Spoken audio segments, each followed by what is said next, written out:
Hey guys, what's up? Um, yeah, this is a bit of an odd video that I'm gonna do. I had a really busy day today. Running around like a chicken without a head. Just making ends meet and stuff, running errands, doing my part-time job, and then helping somebody else out with a house that got wrecked by a tenant. Long story. But while all that was going on, I was thinking about the video I came up with yesterday about the Occupy movement, and I was thinking about how it might be perceived, and I was thinking about all this type of stuff, with the politics and where it could go and what it can mean and how it's being perceived and, whether it's going to gain momentum or not, whether it's going to go in the right direction or not, all this type of stuff.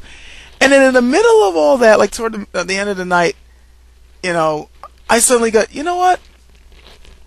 I need to lighten the fuck up. No, I don't mean, lighten up in the sense that, I should just disregard, all that stuff and then just say, just don't worry, be happy. No, come on, please. I'm not that fucking stupid. No, it's just more of, if I'm thinking about all that while at the same time, I'm, struggling to keep the roof over my head, which, I don't need to get into that. It's obvious that I've gotten really seriously lately. So I guess this video is kind of like my way to, chill for a bit and come up with something a little bit more entertaining, just to kind of balance myself a bit before getting, I guess, back to the rants. So consider this a bit of a break, and also just something to entertain you guys for a little while, if you're so inclined to listen to this rant.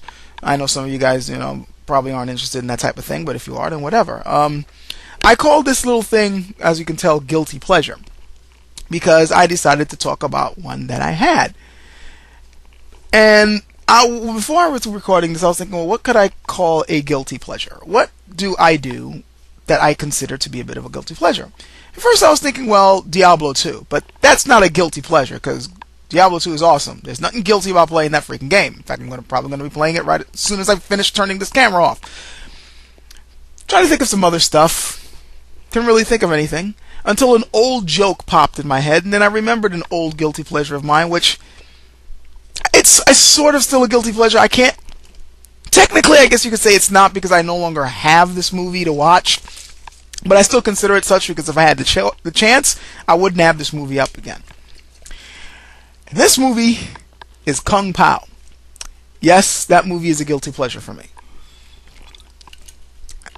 It's a guilty pleasure for me because it's not a good movie at all.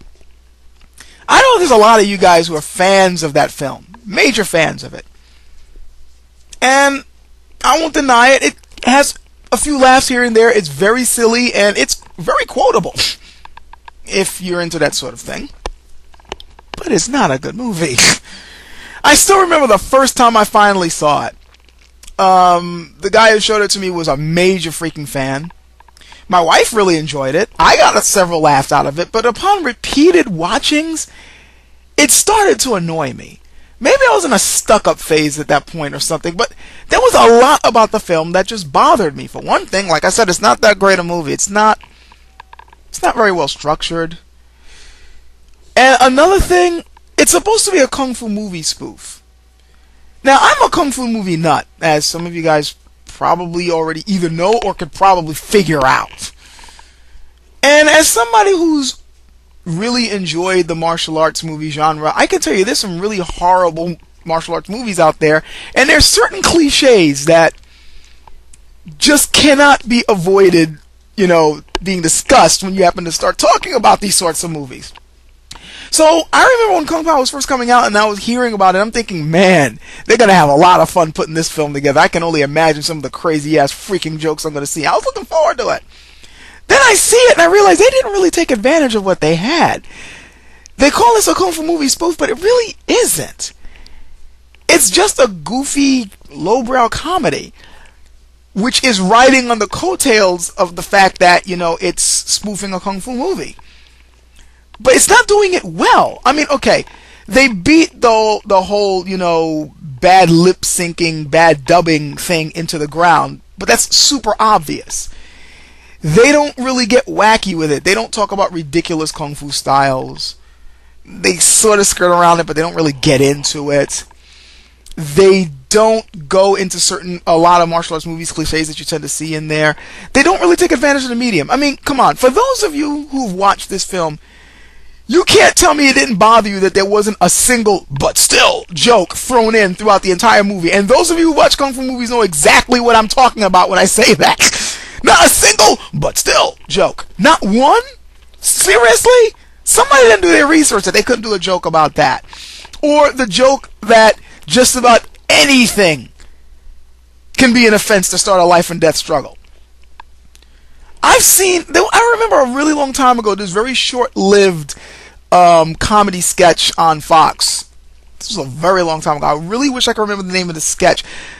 The sketch comedy act, but they had every now and then this one running short about this kung fu guy constantly fighting, someone else using a whole bunch of kung fu movies cliches, which was probably one of my favorite things in the skit, probably for obvious reasons. But that particular skit knew how to take advantage of a kung fu movie spoof. They got everything right, including the whole anything can start a fight thing.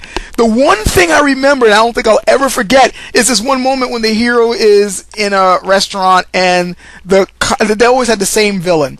He didn't tip there was this woman there who was a waitress, and he didn't tip the waitress and insulted her or something, and then the hero jumps up, "You failed to tip my sister, now you must die," which that line still cracks me up to this day because of how absurd it is. But again, there isn't a single joke like that in Kung Pao. At all. They did not take advantage of this. And I think another reason why I got a bit annoyed is because the movie that they used to, dub over for Kung Pao, well, re-dub over it, if you think about it, it was actually the very first Kung Fu movie I ever saw in the movie theater. Yeah.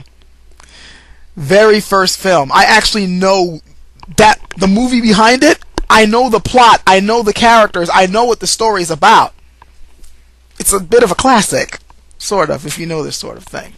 I even know why those weird little triangle things are on that guy. So, yeah. But if I'm knocking this movie so much, why do I say it's a guilty pleasure? Because despite the fact that it's a bad movie and it didn't really take advantage of that stuff and relied more on weird pop culture jokes and other ridiculous type crap and shock jokes in order to get you to laugh, it's still funny in a weird sort of way, and it's still quotable in many ways, and it's kind of woven its way into the way we come up with our own jokes and wit. I'll give you an example. I can't be the only person who was thinking of the love interest in that movie when Nintendo revealed the name of its new console. I can't be the only one who was thinking of her squealing voice when they will announce that the Wii U would be the name of their new console.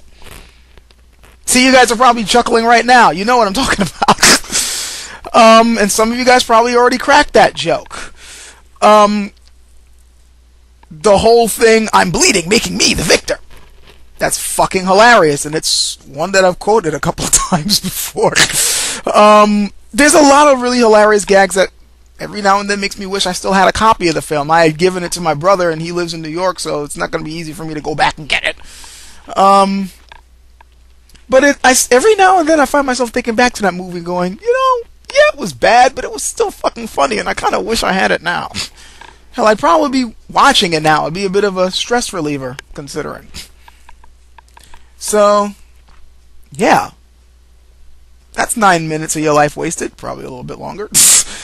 That's one of my guilty pleasures. I don't know why I felt like sharing that with you guys. Well, besides the fact of me just lightening up and talking about something other than dire circumstances or politics or, religion or whatever. I just wanted to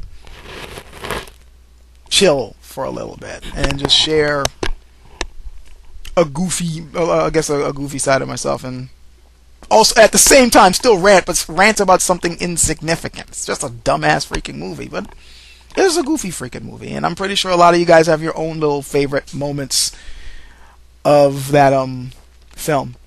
Last line that I love quoting: "I am a great magician, your clothes are red." you can ask my wife how many times I've actually woven that into an actual conversation. Way too many times. Yeah. So, yeah, don't worry. The regularly scheduled program of my rants on serious shit will commence with the next vid, but I just wanted to be a little bit, more lighthearted with this one. So, hope you guys have been doing okay. Catch you guys later.